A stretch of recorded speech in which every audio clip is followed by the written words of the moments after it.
시작하겠습니다. 오늘 12편인데요. 12편이 스크루테이프의 편지를 세 부분으로 나눴을 때 첫 번째 마지막 부분입니다. 약간 흥미진진한 부분인데 제가 일단 12편 개요를 한번 볼게요. 이 환자가 스크루테이프 입장에서 환자라고 얘기하잖아요. 1편에서는 기독교 문턱에 있다가 2편에서 회심을 하죠. 스크루테이프가 여러 가지 방법으로 이제 유혹을 하는데요. 오늘 이 스크루테이프가 워무드에게 환자를 유혹하는 그 방법은 조금 교묘합니다. 제가 비유를 들어봤는데요. 일종의 이런 겁니다. 개구리를 죽이는 방식이 약간 잔인한 표현이긴 하지만 두 가지 방식이 있잖아요. 뜨거운 물에다가 바로 넣는 방식하고 두 번째는 찬물에 넣어서 서서히 온도를 올리는 두 가지 방식이 있는데 지금 12편에서 스크루테이프가 제안하는 방식은 후자입니다. 그렇게 하라고 이렇게 얘기를 합니다. 그러니까 범법으로 유혹하는 방식이 전자의 방식이라면 이제 후자의 방식을 얘기하죠. 스크루테이프는 고수예요. 이게 굉장히 고단수 악마인데 그가 볼 때는 환자를 넘어뜨리는 전략으로 최고의 방식이 이거라는 거 오늘 쭉 내용에 나옵니다. 자, 그리고 2번을 보겠습니다. 자, 12편에 보면 이 환자가 새 친구들과 사귄 지 한 6주 정도 지났습니다. 그리고 그들과 아마 시간을 보내면서 많이 친해졌겠죠. 근데 책에 보면 함께 여러 가지 여운거리를 저질렀다라는 표현이 나와요. 근데 그 죄가 무엇인지는 책에서 정확하게 얘기하지 않습니다. 유추해 보건대 범법은 아닙니다. 그런데 기독교 가치관에 배치되는 어떤 유흥거리를 별 양심의 가책 없이 그냥 편안하게 즐겼던 것 같아요. 근데 이 워무드는 이때가 기회라고 생각하고 환자를 조금 세게 공격하라고 하지만 스크루테이프는 진정시켜요. 왜냐하면 개구리 죽이는 방식을 생각했을 때 전자보단 후자의 방식이 효과적이기 때문에 천천히 넘어뜨려야 된다라고 조언을 합니다. 자, 3번을 보면 스크루테이프의 편지는 총 3부분으로 나뉘는데 오늘 12편이 초신자식이 마지막 때예요. 그래서 오늘 보면은 이제 환자가 많이 이렇게 스크루테이프의 방식에 넘어가는 것처럼 보이는데 다음 주 13편에서 드디어 회개를 합니다. 그래서 다음 주 13편을 미리 읽어보시면 2차 회심식이라는 표현이 나옵니다. 1차 시기를 잘 넘어서 13편에 이르러서 2차 회심을 하는데 근데 스크루테이프 입장에서는 더 강하게 옥줘야 되잖아요. 그래서 13편에서 21편에 보면 이제 성적인 유혹을 가지고 이 환자를 공격하고요. 그런데 22편에서 31편에 가면 남자의 신앙이 이제 오히려 그런 속에서 더 업그레이드 되고 이때 보통 그리스도인이 아닌 여자가 남자에게 찾아와서 도움을 주고 오히려 더 업그레이드 됩니다. 근데 그 부분을 읽어보면 알겠지만 이 스크루테이프가 이 여자를 다 일일이 조사를 해요. 그때 어떤 여자인가 조사하는 내용이 나옵니다. 이 여자를 통해서 남자가 업그레이드되는 모습은 이제 나중에 22편에 가서 나온다는 거. 그리고 31편에 가면 악마가 홀로 남겨지고 남자의 영혼이 천국에 가는 게 점점 이렇게 올라가죠. 위기가 있지만 결국에 이제 올라가는 중에 오늘은 12편입니다. 네, 그런 어떤 맥락 속에 있다라는 것을 알고 들어가면 좋을 것 같습니다. 자, 12편 살피기 들어가 보겠습니다. 자, 1번. 워무드는 환자를 다그치고 있어요. 근데 물 들어올 때 노젓는다고 지금 환자를 유혹하기 적절할 때라 생각하고 마구 공격을 하는데 스크루테이프는 이렇게 이렇게 진정을 시키죠. 자, 책 내용을 보겠습니다. 확실히 넌 탁월한 진보를 보이고 있다. 단 한 가지, 내가 너무 다그치는 바람에 환자가 제 진짜 위치를 깨닫게 될까봐 걱정이구나. 알다시피 우리가 진로를 틀어놓은 덕분에 환자는 이미 원수의 궤도에서 이탈하고 있는 중이다. 요거예요. 네. 네. 하지만 환자 자신은 진로 변경에 영향을 끼친 모든 선택들이 얼마든지 취소 가능한 사소한 것들이라고 믿게야 한다. 속도가 느리긴 하지만 여하튼 자신이 지금 태양으로부터 등을 돌려 차갑고 어두운 공간의 끝으로 가고 있다는 생각을 절대 허용해서는 안 돼. 그러니까 조금씩 무너지고 있다는 인지를 하는 순간 돌이킬 수 있으니까 그 인지를 아예 못하게 막아야 된다라고 지금 스크루테이프가 조언을 하는 거죠. 그러니까 초보 악마 워무드는 전략이 한 번에 강하게지만 고수 스크루테이프는 아주 천천히 이런 식으로 무너뜨리려고 하고 있습니다. 네. 1번을 보겠습니다. 환자는 일탈해 가고 있지만 그렇다고 신앙을 완전히 버리거나 교회 출석을 그만둔 것도 아니에요. 책 내용에 보면 여전히 성찬에 참여하고 있습니다. 우리는 아주 가끔 성찬식을 거행하지만 영국 성공회는 성찬을 매주 하거든요. 그러니까 예배를 계속 나가고 있다라는 거죠. 근데 워무드는 이참에 교회에서 환자를 빼올 생각이지만 스크루테이프는 교회 다니게 둬. 물론 교회를 계속 다녔을 때 악마 입장에서는 위험 요소가 있지만 계속 다니게 두되 천천히 무너뜨릴 참입니다. 자, 그러면 자, 어떻게 무너뜨리려고 하는지 자, 오늘 책 내용을 또 보겠습니다. 자, 2번입니다. 특별히 스크루테이프는 환자의 마음속에 있는 죄책감하고 불편함을 파고들 참인데요. 자, 내용을 보겠습니다. 환자가 겉으로나마 그리스도인의 습관을 유지하고 있다면 새 친구를 몇몇 사귀고 새 여운거리를 몇몇 찾았을 뿐이지. 자, 이 여운거리가 무엇인지를 한번 유추해 보면 좋을 것 같아요. 자, 6주 전과 비교할 때 내 영적 상태가 크게 달라진 건 아니야 라는 생각을 불어넣어 줄 수 있단다. 그리고 그렇게 믿고 있는 한 환자가 자기 죄를 분명하고도 충분하게 인정하고 숨김없이 회개하게 될까봐 전전긍긍할 필요가 없지. 우린 그저 근래 들어 뭔가 잘못하고 있는 것 같아라는 불편하지만 막연한 감정만 요리하면 된대요. 불편함을 너무 심화시키면 환자가 정신을 차리고 그렇다고 불편한 마음을 완전히 억눌러 버리면 자, 이 막대기 안에 있는 거 넘어가 볼게요. 우리에게 유리한 상황 요인 하나를 놓치는 셈이니까 석연치 않은 감정을 가슴 한구석에 남겨놓되 환자가 불편함을 감당치 못하고 마침내 진정한 회개로 나아가는 지경을 피할 때 말이 좀 어렵습니다. 잘 읽어야 되는데 나아가는 지경을 피할 때 우리는 아주 귀중한 경향을 하나 오타예요. 만들어낼 수 있다. 네. 원수에 대해 생각하는 걸 점점 더 꺼리게 되는 경향 말이지. 자, 설명을 해보겠습니다.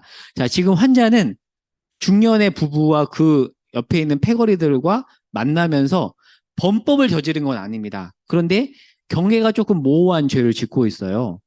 이런 것 같아요. 유추해보건데 예를 들어서 뭐 도둑질을 한다든지 어떤 형법에 어긋나는 그런 범죄는 아니지만 하나님과 일대일 관계에서 부끄러운 죄로서 자기만 하는 죄 있잖아요. 애매한 사소한 죄. 오늘 주제가 사소한 죄인데 그런 거 사실 있잖아요. 저도 그렇고 사실 누구나 있습니다. 교회를 다니고 있기 때문에 분명히 죄책감과 불편함이 있겠죠. 자, 그걸 가지고 지금 스크루테이프가 교묘하게 파고드는데 자, 첫 번째 이렇게 원무들에게 조언을 합니다. 죄책감에서 오는 불편함을 너무 많이 주지 말래요. 왜요? 너무 많이 주면 정신 차리잖아요.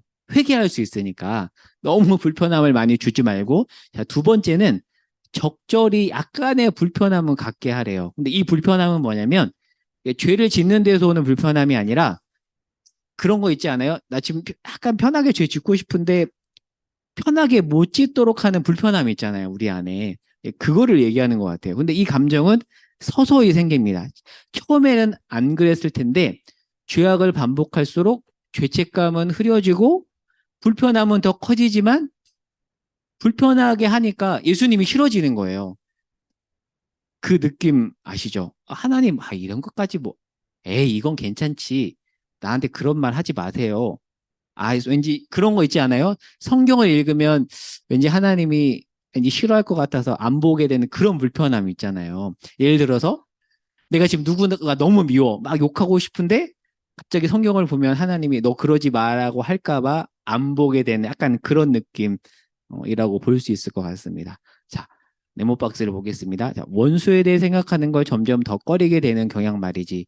재정적 위기에 처한 사람이 통장만 봐도 진절머리 치듯이 원수를 생각나게 하는 거라면 무조건 증오하게 된다는 이 말씀이야. 일단 이런 상태에 빠지고 나면 꼬박꼬박 교회에 나가도 종교적인 의무들은 점점 더 싫어하게 될 게다. 종교적 의무를 행하기 전에는 그저 남 부끄럽지 않은 한도 내에서 가능한 조금 생각하고 의무를 끝내고 나면 가능한 빨리 잊어버리겠지. 몇 주 전만 해도 환자의 기도를 비현실적으로 만들고 주의를 산만하기 위해 내가 유혹해야 했지만 이제는 오히려 환자 편에서 기도의 목적을 흐트러뜨리고 자기 마음을 무디게 만들어 달라고 애걸하다시피 두 팔 벌리는 모습을 보게 될 게다. 그는 원수를 진짜 만나게 되면 어떡하나 하는 두려움 때문에 제가 말한 그거죠. 저 사람 미워하면 안 돼라는 말을 할까봐 자기가 기도가 비현실적인 게 되길 바라거든. 그의 목적은 되도록 양심의 가책을 일깨우지 않는 것이. 그러니까 이 단계에 이르면 더 이상 환자를 쾌락으로 유혹할 필요가 없대요. 이렇게 하면 그냥 알아서 넘어지니까 그렇게 얘기를 하는 거죠. 자, 그래 다음 페이지를 보겠습니다.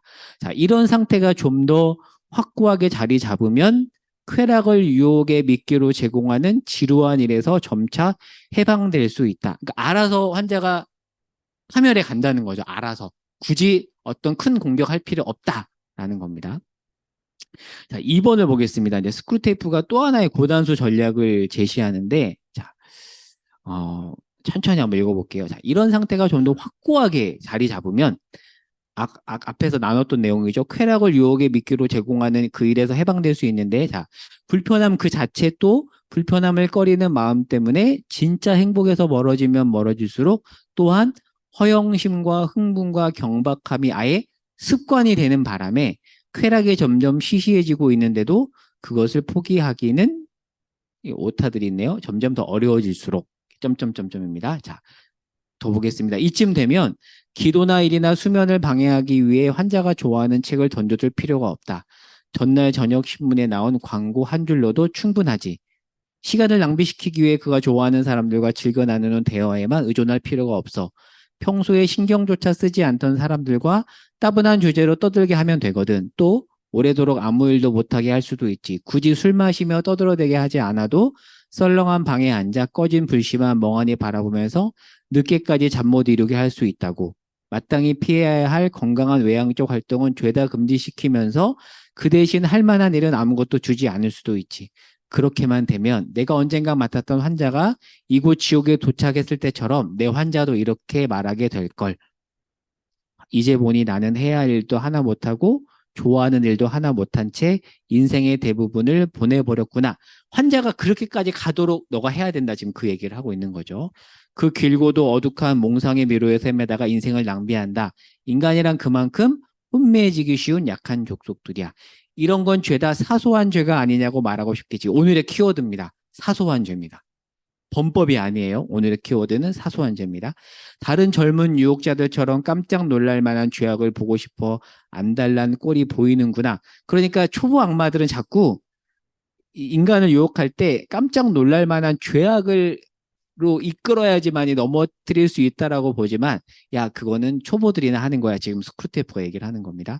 하지만 명심하거라. 중요한 것은 내가 환자를 원수에게서 얼마나 멀리 떼어놓느냐 하는 것 한 가지뿐이다. 자, 내용을 보겠습니다. 1번입니다. 자, 불편한 마음으로 원수를 조금씩 멀리하기 시작할 때 그러면 이제 분별력이 사라지잖아요. 이때 스크루테이프는 하나의 고단수 전력을 써야 된다라고 하면서 무슨 얘기를 하냐면 몽상의 미로에서 헤매도록 합니다. 물론 사람이 가끔 멍 때릴 수 있어요. 저도 멍 잘 때리거든요. 그런데 문제는 뭐냐면 몽상에 빠져 깊이 들어가서 해야 할 일도 좋아하는 일도 하나도 못하는 것. 지금 스크루테이프는 이렇게 환자를 유혹하려고 합니다. 그랬던 적 있으세요? 그냥 스트레스 풀기 위해서 멍 때리는 정도가 아니라 몽상에 너무 깊이 빠져서 분별력도 흐려지고 내가 해야 되는 일조차 하지 않는 제 경험담인데요. 제가 예를 들어서 볼게요. 사실 사람이 문제가 생기면 문제가 생길 때 정신 차리고 할 수 있는 것부터 해야 되잖아요. 근데 갑자기 가족이 아팠을 때를 한번 가정을 해볼게요.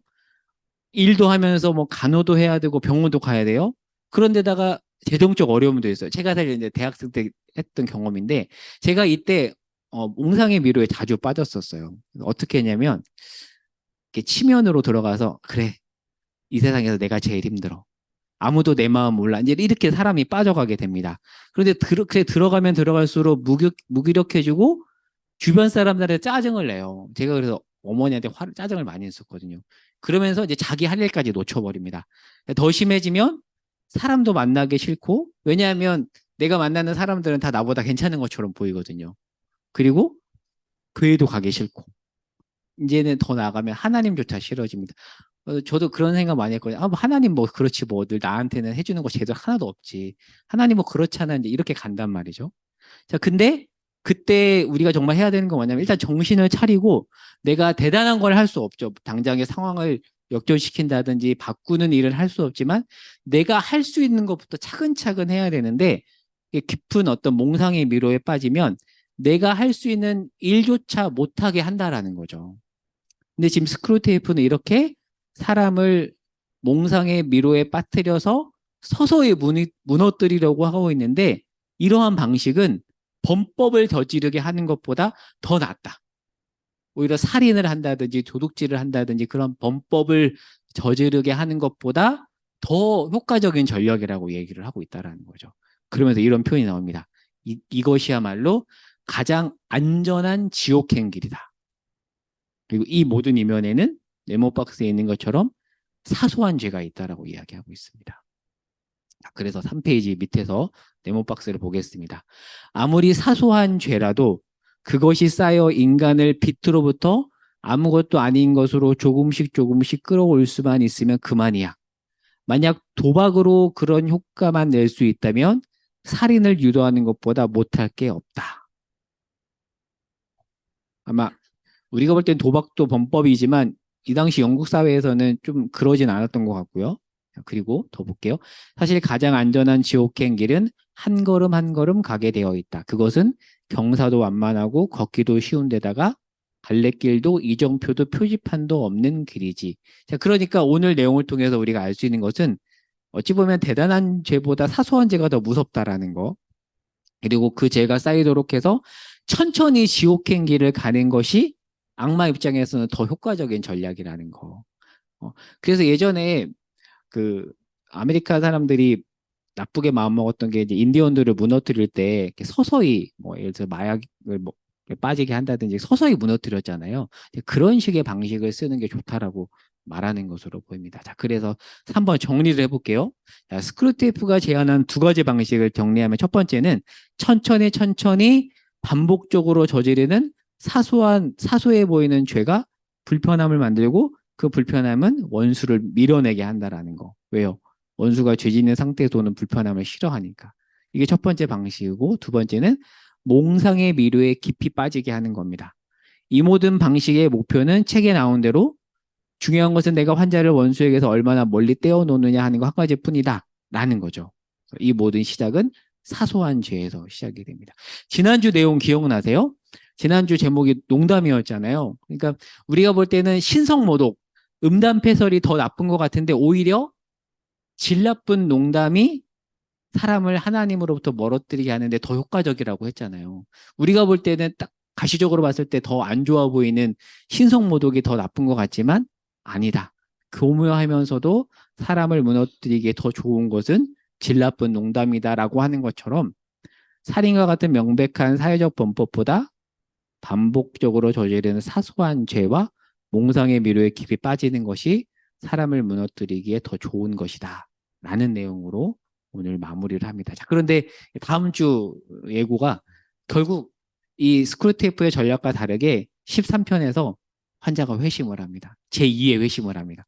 회개를 합니다. 사소한 걸로 회심을 해요. 그 기대감을 가지고 다음 주 13편을 미리 읽어보시면 더 좋겠죠. 자, 나눈 질문 세 가지 적어봤습니다. 첫 번째는 범법은 아닌데 하나님 앞에서 자기만 아는 사소하면서도 부끄러운 어떤 죄에는 어떤 것이 있을까? 뭐 구체적으로 얘기하기엔 좀 그럴 수도 있겠지만 한번 생각나는 거 얘기해 보면 좋을 것 같고요. 두 번째는 오늘 내용을 통해서 깨달은 점이 있다면 한번 나누어 보시고, 자, 세 번째는 제가 내용을 정리하면서 이런 생각이 들었어요. 사실 이 세속화된 세상에서 교회가 제가 말을 좀 잘못 썼네요. 교회가 무너질까봐 영향을 이거 지어야 될 것 같아요. 교회가 무너질까봐 걱정하는 소리들이 많잖아요. 뭐 예를 들어서 어떤 우리가 봤을 때 범법이라고 보이는 어떤 그런 것들 때문에 아니면 요즘에 이제 동성애 가지고도 뭐 퀴어 축제 가지고도 사람들이 많이 잘못했다라고 얘기를 하잖아요. 그런 것 때문에 교회가 무너질까봐 걱정을 하는데 그런데 교회를 유혹하는 여러 죄악의 모습 중에서 가장 무서운 것은 오히려 그런 것보다도 사소한 게 아닐까라는 생각이 들어요. 그렇지 않나요? 그래서 제가 참고로 적어놨는데요. 그 셰퍼가 그러면 우리는 어떻게 살 것인가라는 책에서 뭐라고 얘기하냐면 보통 우리가 서로마 제국이 멸망한 한 주된 원인을 게르만족의 침임이라고 보지만 셰퍼는 어떻게 분석을 하냐면 내적으로 점점 무너지고 있었고 결국에는 그것을 완결 지었던 것이 게르만족의 침입이지 사실은 내부에서 무너지고 있었다라는 얘기를 하거든요. 그러니까 게르만족 침입은 촉발 원인이고 깊은 원인은 서로마 제국의 멸망의 깊은 원인은 내부에서 있었던 없다라고 볼 수 있거든요. 그래서 많은 사람들이 자꾸 어떤 외부적인 세력 때문에 교회가 무너질까라고 하지만 어찌 보면 사소한 우리들의 범법은 아닐 것 같은 죄 때문에 교회가 무너지는 것이지, 물론 그렇다고 해서 외부의 어떤 그런 문제들을 문제 삼으면 안 된다라는 얘기는 아니지만, 우리가 너무 우리 안에 사소한 죄는 놔두고 어떤 외부의 그런 것들만 잘못했다라고 하는 건 아닌가라는 좀 생각을 해보게 됐어요. 그래서 어찌 보면 교회를 유혹하고 무너뜨리는 어떤 죄악의 모습은 우리 안에 있는 사소한 것일 수 있겠다라는 생각을 해보았습니다. 근데 그것은 놓쳐버리고 자꾸 우리는 다른 것들을 향해서 뭐 이렇게 피켓 들고 싸우는 이런 모습을 많이 보인다라는 거죠. 그런 차원에서 3번의 질문을 넣어 보았습니다. 그래서 오늘은 여기까지 하도록 하고요.